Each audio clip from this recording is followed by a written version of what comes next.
Okay, so our son in his junior year of high school started messing around with alcohol and marijuana. And we didn't realize it right away. Grades dropped, friends changed, all the things I know now. And he developed quite a problem. So as time went on, and I say this to you sincerely, you are sitting on sacred ground right now. If you have a child, a grandchild, anyone that is in the age of 13 to 17, 18 to 25, Josh, Jeremy, and the other counselors here, you need to speak to. It's a different beast than dealing with a 40-year-old. I am not a substance abuse counselor, but I can tell you that this is where I learned what I know today from other parents. I've learned from the substance abuse field. And so I encourage you, your physicians know something about substance abuse. And my research has shown that they often underestimate the problem of your child. Okay, so my son has just returned. He's now 22, 23, from a rehab in San Francisco.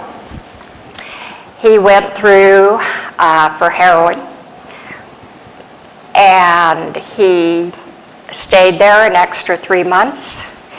And you may have seen this rehab in some of our late movies of My Beautiful Boy. Anyway, we would fly out because of Ken being a pilot, we could fly free. And they had family meetings on the weekends. And a psychologist ran them. And the men in his group were 18 to about 40 years old. We were the only parents there. And again, I kept hearing, my family is done with me. Okay. So I came back and I started thinking about what I had gone through with my son.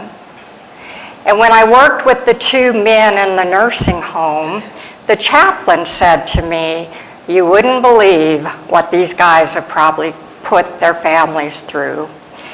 And at some point, families may have to make a choice, and they cannot continue to live in the chaos and the disparity that they're living with. So I knew that, but it was really coming home to me now. My son returns from this rehab, and he relapses within a month. So I called our family physician, who also is a substance addictive physician, and he referred me to someone in the Valley that this is their specialty. The brain and addiction is their specialty. So I had my son call and ask for an appointment. The doctor called back, was talking, I could hear my son talking to him, and the doctor asked who he was living with, and he said, I'm staying with my parents. Well, I want to talk to them. So I got on the phone. He said to me, I want to meet you and your husband first, and then I'll meet your son. So I said, so we should bring him with us. Nope, I want to meet you and your husband first. Get there. It's $500 to walk in the door. Okay, we pay the $500. We go in, and I mentioned some of the treatment programs he had been through and how good they were to us. Jump, jump, jump. And he went on to talk about, we hadn't told him anything other than our son had just relapsed. He went on to talk about marriage problems we probably had, you know, our poor health from worry and sleep deprivation and on and on. Then after he got through that, he said, there is one treatment program in the nation that you should send your son to. And if you don't send him there, then you should prepare that he will be dead within a year. And that was our $500. And I walked back to the car thinking of what Maya Angelou said, people will not remember what you say or what you did, but they will remember how you made them feel. And so I go back to the car and I said to my husband, I'm going to get a PhD. I am going to research this. There must be better ways to treat families than this. And he knows me well enough to know I'll do it.